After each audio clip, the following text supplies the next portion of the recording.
સુરત મહાનગરપાલિકાના ઉધના ઝોનના આરોગ્ય વિભાગ દ્વારા સુરત શહેર અત્યારે સર્વેક્ષણ 2023માં 1 નંબર આવેલો છે. તેનામાં પ્રતિબંધિત પ્લાસ્ટિક બિલકુલ વાપરવાનું નથી.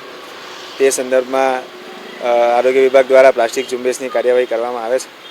તેમાં ખટોદરામાંથી શ્રી હનુમાન એસ્ટેટ એમાંથી પ્લાસ્ટિક સપ્લાય થાય છે એવો મેસેજ મળતા અમારા લેવલે અમે એ જગ્યાએથી પ્રતિબંધિત પ્લાસ્ટિક 3410 કિલો જેટલું જપ્ત કરેલું છે અને એ પ્લાસ્ટિક વેસ્ટ મેનેજમેન્ટ પ્લાન્ટને મોકલવામાં આવેલું છે આગળની કાર્યવાહી કરવા માટે.